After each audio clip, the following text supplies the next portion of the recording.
Et bonjour à chacun pour ce nouvel épisode dans la série Cœur de Père que nous reprenons aujourd'hui et j'ai le plaisir d'accueillir Christian Rosier. Bonjour Christian. Bonjour David. Alors, bienvenue et est-ce que tu veux bien commencer par te présenter un petit peu, ton parcours et puis, peut-être, qui tu es aujourd'hui? Avec plaisir, David. En tous les cas, merci de m'accueillir sur ta chaîne, hein. Ce cœur de père, c'est déjà un sujet qui me passionne. Alors, qui je suis? Toujours pareil, en quelques mots, essayer de brosser toute une vie.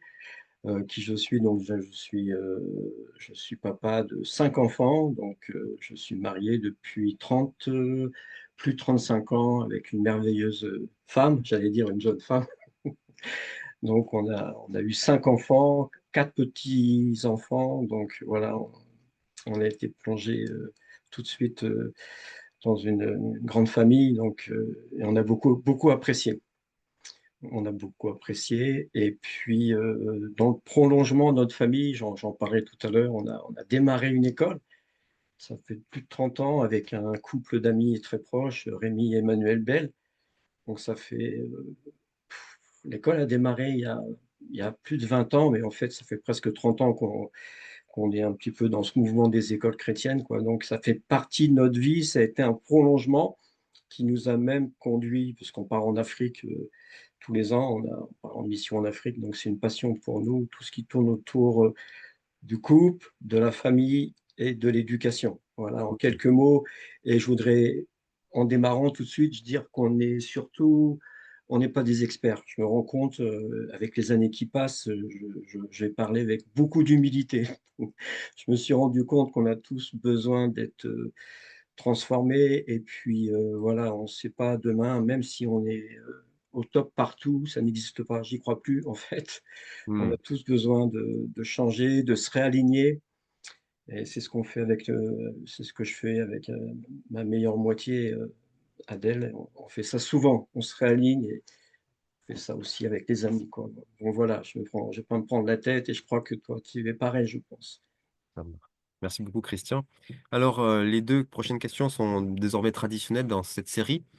Est-ce que tu accepterais de nous parler de la relation à tes pères, tes parents naturels bien entendu, mais aussi ceux qui t'ont accompagné, dans ta marche tout au long de ton parcours? Eh ben, écoute, oui, avec plaisir. Alors je vais remonter il y a très longtemps parce que j'ai 64 ans, bien que j'en fais souvent, on m'en donne beaucoup, beaucoup moins. Donc, voilà, j'ai un cœur de jeune homme. Mais, écoute, j'ai grandi dans un foyer, je pourrais dire un foyer uni. C'était pas des parents parfaits, mais des parents qui s'entendaient. Et on avait une fratrie, on était aussi 5 frères et sœurs. Donc, voilà, enfin, à l'époque, c'était assez fréquent, les familles nombreuses, beaucoup moins maintenant. Et donc voilà, ça c'était mes premiers repères et ça m'a beaucoup servi puisque mes parents, tous les deux ils faisaient. Ma maman était catholique, hein. Je vais parler tout petit peu de ma maman d'abord. Ma maman était catholique, mais pas une catholique du dimanche matin. Voilà, après j'ai quitté un peu ce mouvement parce que voilà, j'avais été pas mal blessé par ça, quoi. Mais elle était vraiment une croyante, elle aimait Jésus. Et puis Mmh. voilà, juste un petit témoignage, elle travaillait à la mairie et souvent elle aidait les personnes étrangères à faire les dossiers à l'époque. Elle était reconnue pour ça. Mmh mh. Donc voilà. Et puis notre maison était une maison où les copains qui venaient, ils aimaient rester. Il y avait une bonne ambiance. J'avais un papa jovial, un papa qui aimait la vie, qui était chaleureux. Mais je vais peut-être en parler aussi un petit peu parce que ça fait partie de mon parcours. J'ai un papa Sûr. qui était cabossé aussi, comme beaucoup de Mmh. papas. Bon, je crois que c'est le lot de beaucoup de familles. Et j'ai mon père qui a été cabossé par la guerre, en fait, hein. Donc, OK. peut-être tout à l'heure, j'en parlerai un peu plus dans le détail, mais voilà, ça a été un petit peu le foyer où j'ai grandi, hein. Et j'aurais voulu établir une relation plus authentique avec mon papa, mais du fait, de ses blessures, de la guerre, il pouvait pas être authentique, même si, je pense que mes copains appréciaient beaucoup son caractère, son côté jovial et tout ça, quoi. Mmh.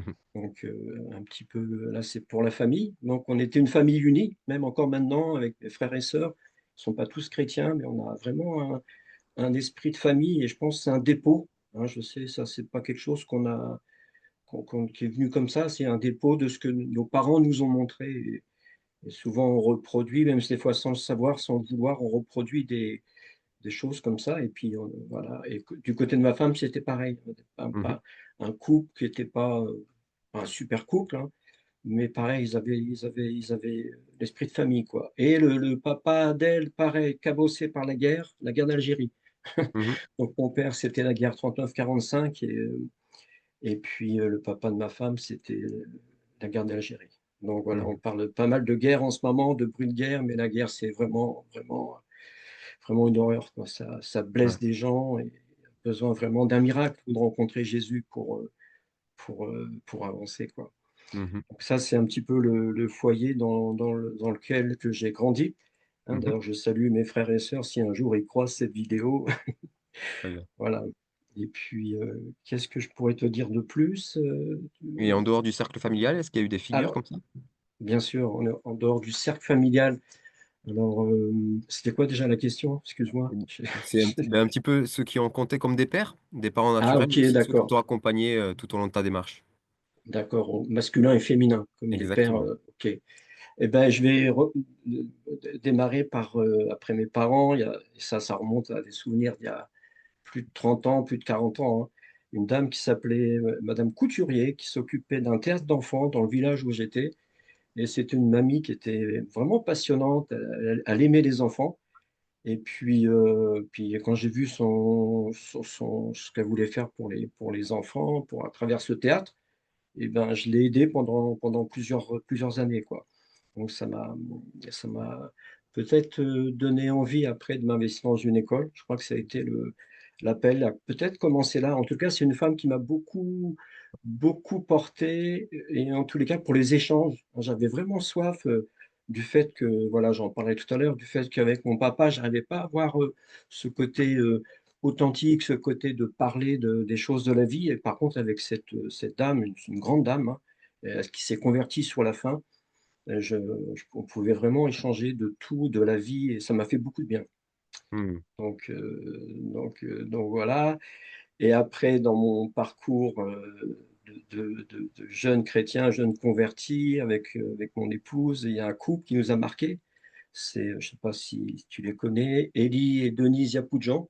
Mmh mh. Élie Yapoudjan, enfin, ils sont tous les 2 décédés. Élie Yapoudjan était un Arménien, il avait ce côté vraiment, c'est un personnage, un gars vraiment particulier et suite à notre conversion, on s'est impliqué, beaucoup dans les hommes d'affaires et Élie et Denise nous ont apporté les premiers enseignements chrétiens, de premiers enseignements bibliques, quoi, Mmh. qui nous ont fait beaucoup de bien, quoi. Donc, et puis je vais continuer aussi, je pense à Jean-Marc et Léa Tour, peut-être, Ouais. tu as entendu parler. Voilà, ça gravitait autour d'Élie et Denise avec, les hommes d'affaires du Plein Évangile. Donc ils nous ont emmenés à Panassac. On a pu aller à Panassac, 2-3 étés et on a pris notre baptême. On était tout jeunes chrétiens, on avait été touchés par le Saint-Esprit et vraiment, Heu et puis, bah, voilà, Panassac, on a pris notre engagement, quoi, Mmh. si en continuant un peu, je mettrais aussi le pasteur, Yves Lindell, qui est toujours, qui est toujours vivant. On a commencé avec lui notre première église, on a démarré au début, c'est dans son salon, puis on a démarré dans une église, dans un local sur la commune où j'habite, à Limay. Donc on a cheminé avec lui, il nous a appris, voilà, on a appris en tous les cas de rien lâcher avec lui. Un pasteur Mmh. qui aimait les gens, et ça Ouais. nous a beaucoup appris. Et puis son côté pitbull, de rien lâcher. Voilà, et Super. quand tu gères une école, quand tu démarres une école, faut avoir une mentalité de guerrier, quoi. Tu as pas le Mmh. choix, quoi. Donc, Yves Lanel, je pourrais continuer, bah, nos amis, hein, nos chers amis, que je salue aussi, peut-être qu'ils vont écouter cette vidéo.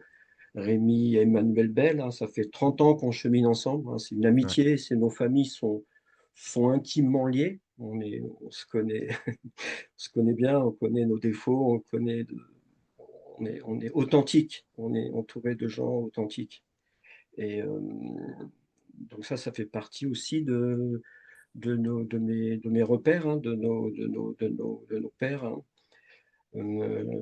Et puis je pourrais rajouter aussi, Luc Bussière avec, son épouse Manuela. Pour nous, voilà, ça a été le démarrage de l'école il y a 30 ans, donc Luc a pris une place importante dans notre vie avec, la réforme, avec, l'éducation chrétienne, avec, ça a été vraiment, mon épouse a été retournée vraiment par tout ce que Luc prêchait. Alors moi, Mmh. quand j'entendais Luc, je ne comprenais pas tout, OK. mais j'avais quelque chose à l'intérieur qui était, complètement retourné. Mais mon cerveau, il pouvait pas. Il y avait des choses qui ça collait pas par rapport à tout ce que j'avais entendu, quoi. Ouais. Et puis, qui je pourrais rajouter? Bah, mon ami Pierre, évidemment. Pierre Kanga qui est un ami, un cher ami avec son épouse et je peux dire qu'il fait partie de la famille aussi, quoi. Mmh. Donc voilà. Je pourrais rajouter d'autres personnes, j'en oublie, mais là, c'est déjà des repères et des pères importants pour moi qui Super, m'ont qui m'ont qui m'ont challengé, qui m'ont fait sortir de ma coquille, qui m'ont aidé à me dépasser. super. Merci, mais c'est précieux tout ça et Exactement, exactement.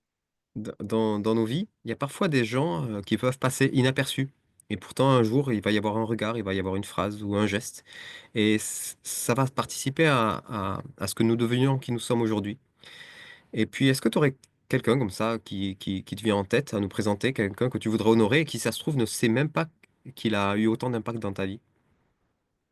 Bah, la dame que j'ai tout à l'heure, j'ai Mmh. vraiment fait j'ai réfléchi un peu et elle a pas compris l'impact qu'elle a produit dans ma vie, mais ça a été le démarrage de quelque chose, de Ouais. pouvoir, parler de façon authentique et puis ça m'a beaucoup Mmh. aidé parce qu'à l'époque, j'étais introverti, j'avais besoin de ça et ça m'a beaucoup aidé. Donc je vais la mettre à la honneur. Mmh. Je vais mettre madame Denise Couturier. Bravo. Il y a beaucoup de Denise comme ça. C'est des gens qui sont pas conscients juste parce qu'ils se tournent vers les plus jeunes et ils les considèrent. C'est Et ça, moi, exactement. je voudrais vraiment en profiter pour encourager tous ceux qui, se disent: «Mais à quoi je sers? Moi, je suis dans une assemblée, mes enfants, ils sont loin ou je n'ai pas d'enfants». Mais, p considérez les plus jeunes et vous semez quelque chose dont vous êtes même pas conscient. Exactement et c'est ce que cette dame faisait. En fait, c'était un théâtre d'enfants qui était juste à côté d'une cité. Donc il y avait Mmh mh. tous les enfin, c'est vrai qu'il y a 40 ans, mais quand même, il y avait beaucoup de cas, particuliers et on partait des fois, on finissait l'année, on partait 2-3 jours, on emmenait tout le monde. À l'époque, c'était facile, on pouvait partir plus facilement en groupe comme ça et c'était une aventure parce que la mairie, comme c'était une association de la mairie nous prêtait le bus de la mairie, donc c'était Mmh. toute une aventure, on pouvait encore partir à 30-40, dormir, Ouais. dans des endroits pas encore tout bien réglementaires, comme il y avait un côté, très sympa et on faisait une petite troupe théâtrale, on avait été jusqu'en Bretagne, enfin ça m'a beaucoup porté, quoi et puis une deuxième personne que je veux aussi, honorer, que je voudrais vraiment honorer, c'est le père Aubry. Alors le père Aubry, il était aumônier à la prison de Bois d'Arcy, un sacré personnage aussi, hein. On a été, à l'époque, bah, avec Rémi, tout au début de notre conversion, on faisait partie d'un groupe de prière catho et puis le père Aubry cherchait de jeunes chrétiens pour venir donner leur témoignage et il nous avait invités à la prison de Bois d'Arcy et là j'ai vu une personne qui m'a impressionné. Mmh Il mh. y avait des gars qui avaient fait les 400 coups, il y avait une salle où on était 150-200 et il parlait, mais il parlait, tu voyais qu'il y avait quelque chose, un dépôt sur sa vie et là, je peux dire qu'il a fait quelque chose, Mmh. cet aumônier de prison, quoi. Pareil, j'étais touché par, proximité des gens et puis le Saint-Esprit, hein. C'était l'époque où on faisait nos premières expériences avec, le Saint-Esprit, hein et c'était impressionnant, quoi. Je voyais des gars qui étaient là en face de nous, certains pleuraient par rapport à ce qu'on partageait, donc c'était impressionnant. Mmh. Ça m'a fortement aidé dans le démarrage de ma vie chrétienne, quoi. Mmh. Merci beaucoup pour ce partage. Alors, tu l'as évoqué, aujourd'hui, tu es directeur d'une école chrétienne, mais est-ce que c'est vraiment une bonne chose de mettre ainsi des enfants, à part? Est-ce qu'ils risquent pas d'être, totalement inadaptés au vrai monde en sortant? Écoute, juste, alors en fait, je suis directeur, alors c'est directeur administratif. Je Très suis bien, président de l'association et directeur administratif. Et, et il y a une directrice pédagogique sur le collège, et une directrice pédagogique sur l'école. Donc OK. on est une vraie équipe, on travaille en trinôme, enfin je sais pas comment on dit, Ouais, travaille à ça se dit comme trois, ça. quoi. Et oui, écoute, pour moi je suis convaincu, hein, mais je vais te dire que première fois que j'ai entendu Luc Bussière partager son message, ma femme a été vraiment touchée, mais pas moi. J'ai pas été touché. Parce que j'avais tout ce que j'avais entendu. J'avais à l'époque, ça faisait déjà quelques années que je cheminais dans les églises, et puis c'était à l'époque, hein, c'était il y a 35 ans, ouais, c'est ça, je ne me trompe pas, presque, ouais, 35 ans. Et le message, c'était non, non, il faut que nos enfants soient dans le monde, il faut que nos enfants soient c'est des lumières dans le monde. Ça m'est longtemps resté. J'ai dit, mais non, il faut qu'on soit proche des gens. On va pas se retrouver encore à créer des écoles entre nous. Voilà. Et tout ça, ça a volé en éclats. Un jour, tu vois, peut-être j'en parlerai un peu plus en détail tout à l'heure. Notre fille aînée a eu un accident assez grave, puisqu'elle est sortie en feu de la maison. Et c'est tout un cheminement que moi j'ai fait en tant que père, en tant que père et aussi sur l'éducation chrétienne, sur tout ce qu'on fait.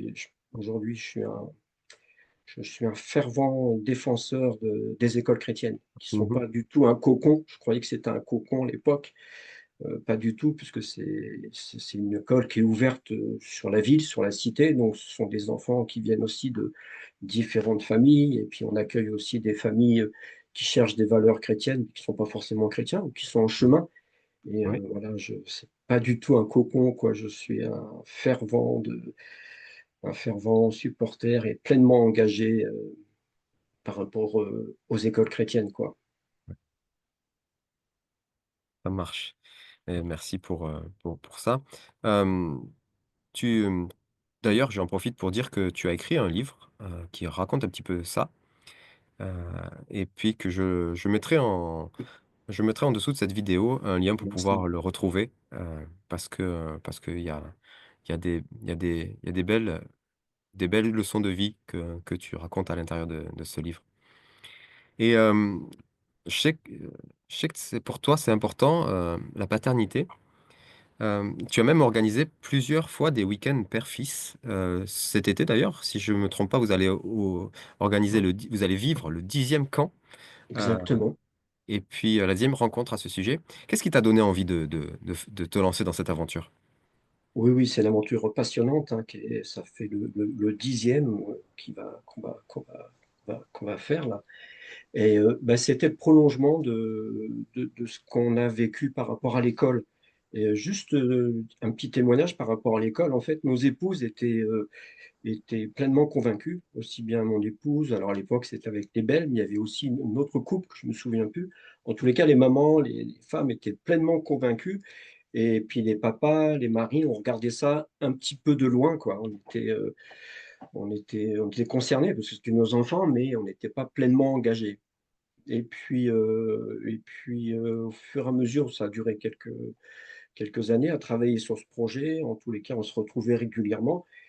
Et puis, d'un coup, il y a eu l'accident de ma fille, il y a eu Rémi, mon ami Rémi, par rapport à ses enfants aussi, qui a commencé à comprendre certaines choses. Et on s'est tous les deux, plus un autre papa, je crois, on s'est pleinement engagés avec nos épouses dans cette vision, dans ce projet de démarrer une école chrétienne. Et quand les pères se sont mis avec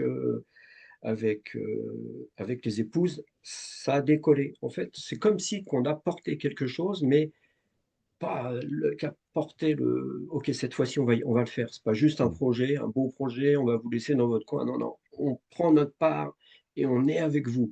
Et on a Ouais. vu la différence. Je crois Mmh. qu'1 an après, on ouvrait de façon miraculeuse. mais il a fallu que des pères se lèvent.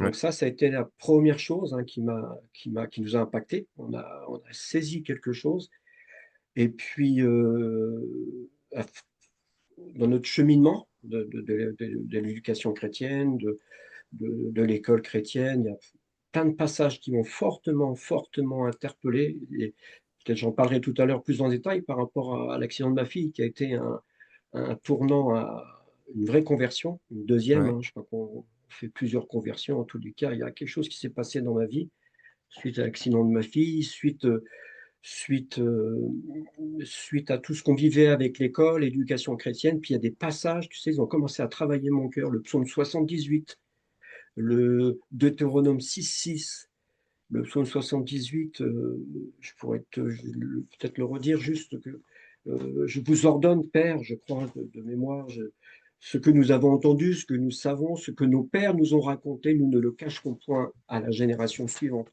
C'est Mmh. des versets comme ça qui ont commencé fortement à m'interpeller et je sentais cette urgence de parler aux pères, de parler aux hommes.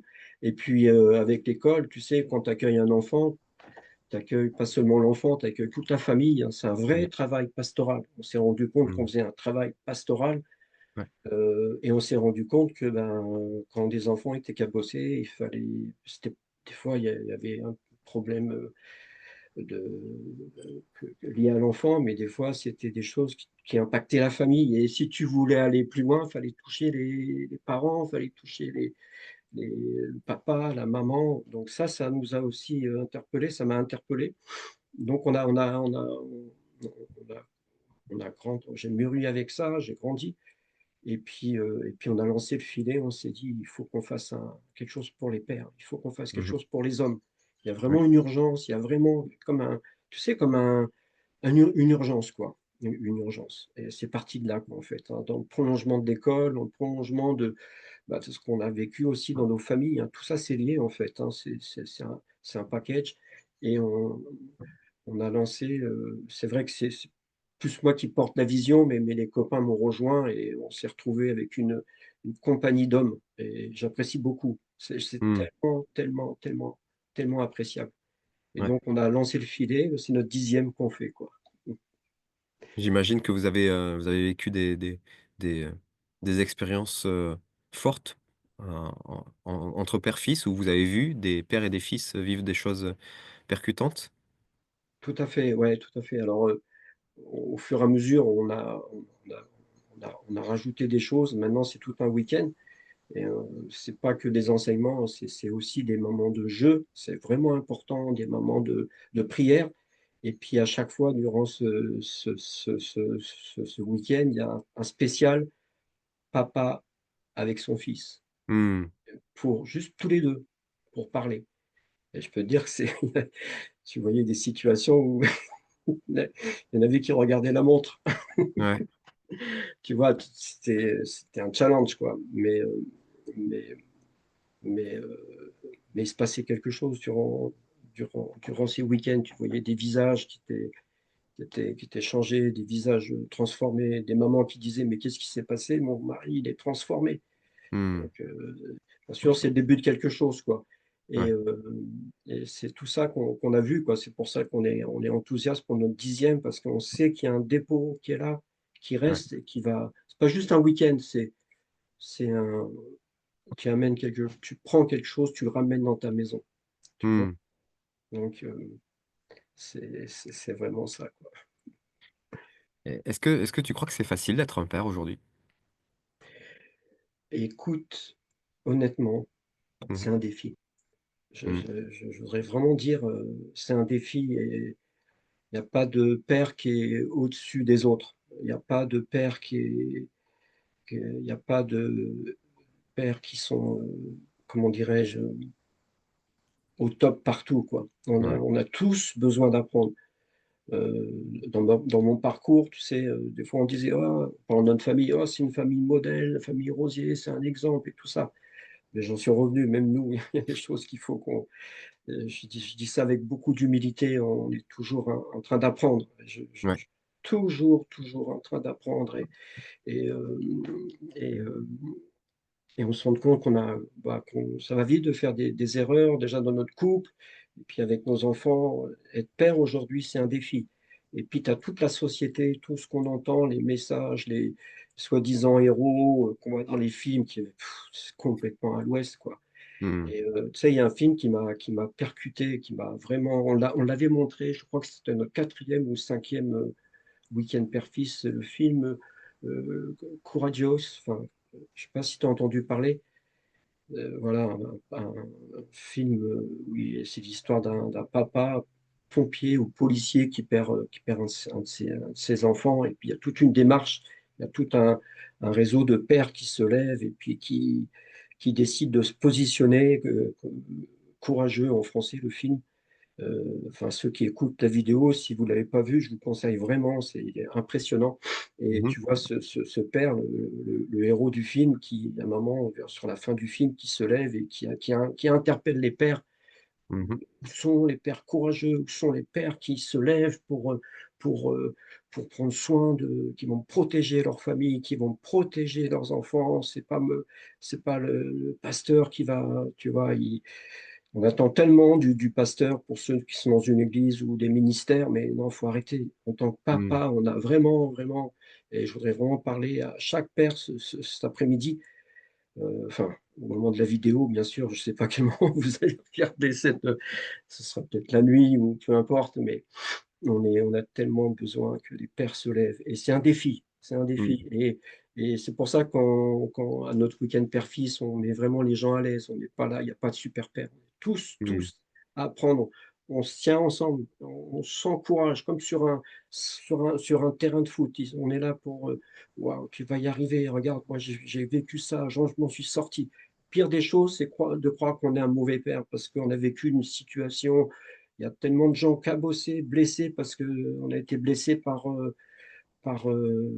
nos pères naturels. Ou là, c'est même terrible. Ils ont été Mhm. terribles. Mais on- on c'est un vrai défi. Mais Ouais. je crois que avec, euh, avec Dieu, avec le Père comme modèle, c'est possible de changer. Même Mhm. qu'une situation désespérée et on peut rebondir. Et je voudrais peut-être parler un peu de l'histoire de mon père, peut-être, parce Ouais. que je Bah t'en ai justement, pas. j'allais te poser la question suivante, c'est Ah, est-ce que excuse-moi. mais il n'y a pas Vas-y. de problème. Et qui va te lancer, c'est est-ce que pour devenir pleinement père, il faudrait pas aussi guérir de notre histoire de fils? Ah, excellent, excellent. Voilà, c'était la question juste qu'il fallait. Exactement, exactement. On a tellement besoin d'être guéri. Tous, on a quelque part, on est cabossé. Même moi, tu vois, pourtant j'ai vécu dans un foyer, quand même aujourd'hui, je me rends compte, c'était une grâce, mais avec un, avec un papa qui était cabossé. Et cabossé, mais à cette époque-là, on cachait ses blessures, bien entendu, hein. Il savait peut-être pas comment faire, enfin, je sais pas. En tous les cas, il essayait de cacher ses blessures, mais voilà. Mais comme il cachait ses blessures, il se cachait lui-même. Il pouvait pas être authentique. Mhm. Et je me souviens quand j'avais 16, 17 ans, j'essayais ben, comment dirais-je, de le questionner, d'avoir ce que j'avais besoin. Ben, comment tu as vécu quand tu étais jeune, comment tu as vécu quand tu étais à l'armée et tout ça. Et je voyais que ben, ça passait pas, quoi, tu vois. Et ça m'a laissé un vide, quoi, tu vois. Puis c'était un papa c'était l'époque de la guerre, quoi, de sortir de la guerre, les années 60 et tout ça. On appelle ça Pierre Kranga, il en parle, les pères troncs. Mhm. C'est terrible, mais c'était, voilà, serré dans les bras, je t'aime, tout ça, c'est des choses qui faisaient pas, ça se faisait pas à l'époque, Ouais. je crois, je sais pas, enfin, en tous les cas. Et puis, mon père était cabossé, donc il y avait quelque chose en lui, il s'en voulait vraiment. Et je voudrais juste raconter courtement son témoignage, tu vois. Ouais. C'est mon papa, je l'ai découvert après. Ça, c'est parce que c'est des secrets de famille, des choses que tu découvres au fur et à mesure en posant des questions, puis tu comprends pas, mais pourquoi? Et il bloquait, il voyait que des films sur la guerre, il avait que des bouquins dans sa chambre, c'était que des bouquins sur la guerre. Moi, j'avais 17, 18 ans, mais j'essayais de comprendre. Et puis, je ne comprenais pas. Après, bien, je me suis tourné vers Jésus, j'ai compris quoi, qu'il y avait une blessure Mmh. derrière tout ça. Ouais. Et en fait, il a été, prisonnier, pas prisonnier, il a été, heu heu, travailleur volontaire, je crois que ça s'appelait travailleur volontaire pour partir en Allemagne. Quand il y a eu la guerre, Mmh. qu'il fallait pas faire quoi.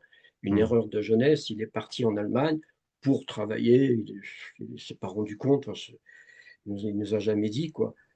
Heu, il est parti travailler en Allemagne, puis arrivé, voilà, il s'est rendu compte au bout de quelques mois que, bah, non, c'est pas possible, il Ouais. pouvait pas rester. Donc il s'est barré, mais il s'est fait attraper. Ils l'ont ramené, il travaillait à l'époque dans les fermes et tout ça, ils étaient exploités quoi, bien entendu, Ouais. c'est pas le truc à faire, hein. Mmh. Et il s'est barré et il s'est encore barré une deuxième fois et cette fois-ci, il s'est fait attraper à la frontière et là, ça a été terrible, c'est qu'il s'est retrouvé, il a été enfermé, il a été, détenu dans un camp de concentration. Donc il était, il pesait, à la sortie de la guerre, il faisait, 40 kilogrammes, il dormait, c'est ça, c'est ma maman qui m'a raconté, il a dormi par terre sous une planche pendant plus d'un an, il ne peut pas dormir sur un matelas, c'était impossible Mmh mh. et donc il était, voilà, traumatisé, hein. Donc je crois que c'est ma maman qui l'a sauvé. Je suis Ouais. convaincu, je suis convaincu et hem et son histoire, c'est qu'à la fin de la guerre, il y avait les Alliés qui avançaient vers Berlin et tous les prisonniers, alors, je ne sais plus dans quel camp, on a essayé de retrouver ce camp de concentration, on n'a jamais retrouvé. Tous les prisonniers, il fallait qu'ils partent, il fallait qu'ils fassent des marches de 500-600 kilomètres et pour pas qu'ils se barrent, c'était terrible, ils avaient des chaînes aux pieds. OK. Et mon père, quand il était à la plage, en vacances avec nous, quand il était sur la plage avec nous, il cachait toujours ses chevilles, cachait toujours ses chevilles avec des chaussettes et on comprenait pas. On disait: «Bah, retire tes chaussettes, papa» et c'est des années plus tard que j'ai compris que en fait, c'est les marques de ses chaînes aux chevilles. Donc Mmh. il avait honte, Ouais. donc j'ai dit: «Waouh, mais c'est bien dommage, quoi», parce il avait une histoire, il avait toute une souffrance tellement dans ce camp qui était terrible, quoi. Il a survécu, donc donc voilà, quoi. Je me suis rendu compte que ces blessures, des choses qu'on vit comme ça te bloque ta relation avec ton père et tu peux reproduire ça s'il n'y a Mmh. pas quelque chose qui vient arrêter ce processus de Ouais. sortir de ce que de co comment dirais-je? En tant que père, de pouvoir, aller au-delà de tout ça, quoi. Mmh mh. Donc voilà, ça a été important pour moi de comprendre pourquoi tout ce qui s'est passé pour lui et puis de mieux saisir son parcours pour pouvoir aussi moi, en tant que père, tu vois? Il y avait des choses qui étaient bloquées en moi, j'avais du mal à partager, que je retenais, bah, c'était aussi mon histoire, quoi, tu vois? Mmh. Et donc on a tous besoin, hein, la question de début, on a tous besoin de cheminer en tant que père et de guérir des blessures du passé. Je crois Mmh. qu'avant d'être, un père, il faut on est tous des fils Ouais. et on a besoin déjà d'être un fils et un fils réconcilié avec Dieu, mais aussi avec nous-mêmes et si on n'est pas réconcilié avec nous-mêmes, il y a quelque chose qui va bloquer. Mais Mmh. Tout à l'heure, tu as dit, «Mon papa était cabossé, ça m'a laissé un vide». Est-ce que tu vis encore avec ce vide? et ben écoute, avec, le Seigneur, avec tout ce qu'il a fait depuis, non, j'ai plus ce vide que j'avais avec lui. En fait, c'était le manque de relation, tu vois? Ouais. Et je lui ai pardonné, hein, je me suis pardonné à moi-même, mais Mmh mh. c'était un chemin de guérison, mais c'est même un chemin que j'avais pas conscience. Ouais. Tu sais, c'est fou, hein, c'est que je m'en suis rendu compte au fur là, par exemple, cette anecdote que je te parle, que mon père avait des marques aux chaînes, il cachait une marque de chaînes aux chevilles, il cachait ça avec, ses chaussettes. Je me suis rendu compte, mais j'avais même pas percuté. J'ai dit: «Waouh, il y a» et tout ça, ça fait partie du chemin de guérison, Ouais. d'aller vers moi-même et tu vas vers Dieu. 1 Luc 15, mon ami Pierre, que je salue, merveilleux passage de Luc Ouais. 15 et tu fais un chemin vers toi-même, hein, c'est comme disait saint Augustin Mmh. et plus tu vas vers toi-même, plus tu rencontres le Père et Mmh. et merci Seigneur je vais continuer sur ce chemin. Peut-être qu'on n'a pas fini toute notre vie à apprendre, à guérir, mais il y a tout un processus qui a été, qui s'est fait. Mmh. Merci beaucoup Christian pour ce temps, pour t'être livré un peu, avoir raconté un petit peu ton parcours et je pense qu'on sort tous enrichis de t'avoir écouté. Ouais. Merci pour la Mais profondeur. juste, Vas-y. excuse-moi, de partager, enfin, tu vois, je- notre histoire aussi, elle est liée par rapport à l'accident de notre fille. Ah oui, Et tout à tu l'heure, as dit que tu voulais en parler. j'ai vraiment, je n'ai pas voulu rentrer dans le détail, mais notre vie a été vraiment bouleversée par l'accident de notre fille, hein. Ça s'est passé il y a plus de 30 ans, hein. On revenait d'un week-end, on était à l'époque à Mâcon, rentré d'un Mhm, week-end à un séminaire. Et puis, une semaine après, quand notre fille est sortie en feu de la maison, et tout ça, ça a été le début d'un processus. On a vu notre fille vraiment qui avait peur de tout. Déjà, il a fallu reconstruire sa peau. Elle était à l'hôpital des Grands Brûlés à Paris. mhm. Et c'est pour ça qu'on a écrit aussi ce livre avec un titre comme ça, Un avenir et une espérance. Tu vois, un Ouais, avenir et une espérance. Et c'est ça que je voulais dire, si tu me permets de quelques bien minutes sûr. encore, de transmettre vraiment à chaque famille, à chaque parent, qu'il y a un avenir et une espérance. Jérémie 29, 11. Et ce passage nous a portés pendant des mois, des semaines. On a vu notre fille. D'abord, il a fallu la soigner, son dos, son bras, un petit peu son visage. Pour nous, c'était vraiment terrible parce qu'on a fait une faute en plus, enfin, un truc bête. Tous les deux, on s'est absentés. Donc, on aurait pu se reprocher. On a fait bloc ensemble. Ma femme, on s'est pas dit tu es responsable, je suis responsable. On a fait bloc ensemble. Mhm, On a laissé notre fille pendant quelques instants tout seule à la maison. Elle s'est approchée d'un appareil avec un. À l'époque, il y avait des chauffages d'appoint avec une petite flamme. Et elle s'est approchée tout près. Et puis, elle avait des vêtements en papier parce qu'il y avait un spectacle ce jour-là, un défilé dans la rue. Enfin, c'est un truc bête, un accident mhm, domestique comme c'est toujours bête. Et ça a pris le feu dans ses vêtements. Elle est sortie en feu de la maison. Et puis on a vu notre fille, il a fallu l'emmener au Grand Brûlé à Paris, on a vu qu'il a fallu l'assister. Mais le plus terrible, c'était quand elle est sortie de l'hôpital. Elle était mhm, traumatisée, elle avait peur de tout.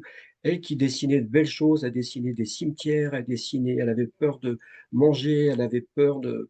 Et on ne savait pas du tout comment réagir. On priait, on la prenait dans nos bras pour essayer de la consoler. mhm, Voilà, et on a été à un séminaire qui s'appelle Père, unis-nous tous à Orléans à l'époque. Et notre fille était là parmi les jeunes. Et je crois qu'il y avait même Pierre qui était là avec une équipe. En tous les cas, ils ont prié pour notre fille. On a vu vraiment la transformation, le changement mhm, radical. Il y a eu une guérison, elle a eu une délivrance. Ma fille avait 6 ans. J'ai vu ma fille de 6 ans vivre une délivrance, David. Et tu sais, cette expérience m'a bouleversé parce que j'ai réalisé qu'il n'y a pas un petit Saint-Esprit. En fonction de la taille de l'enfant, il y a un même Saint-Esprit. mhm, Et ça a été le début pour moi en tant que père. Ça a été un impact, un dépôt que Dieu veut vraiment faire quelque chose avec les enfants. Et ils ont besoin du Saint-Esprit comme nous. Ils ont besoin de vivre une expérience surnaturelle. Et on a vu notre fille qui a été vraiment transformée par Dieu, par ce qu'elle a vécu, la délivrance vraiment. Un esprit de mort qui était là, vraiment un esprit de mort, qui est parti suite au choc de l'accident, au choc de la peur et tout ça, de mourir. Il y avait vraiment un esprit de mort. Elle était délivrée de cet esprit. Et on a vu notre fille vraiment transformée suite à ça. Il y a eu, bien entendu, il a fallu continuer à mhm, l'accompagner, à guérir ses blessures, mais ça a été un changement. Et moi, en tant que père, ça a été aussi un changement pour moi, pour la suite aussi de m'engager par rapport à l'école chrétienne. Pour moi, c'est tellement important maintenant mon engagement auprès des enfants, mhm. auprès des familles, auprès des couples. Pour nous, c'est vraiment, pour nous, c'est notre appel, quoi, tu vois, de restaurer les couples et les familles. Donc, et puis les pères aussi, bien entendu. Ça marche. Ben, merci beaucoup Christian pour tous ces témoignages de vie qui ont cheminé qui ont été là tout au long de ton parcours et qui te permettent, d'être à ta place aujourd'hui et on se réjouit de la place que tu prends et que tu permets à d'autres de prendre et puis, ben, je vous souhaite, en tout cas un Merci David, super hein, 10e pour camp ton et puis, rendez-vous pour les 10 suivants. OK, ça marche, avec plaisir, hein. Sois béni Christian et à bientôt. À bientôt à chacun. Bénédiction.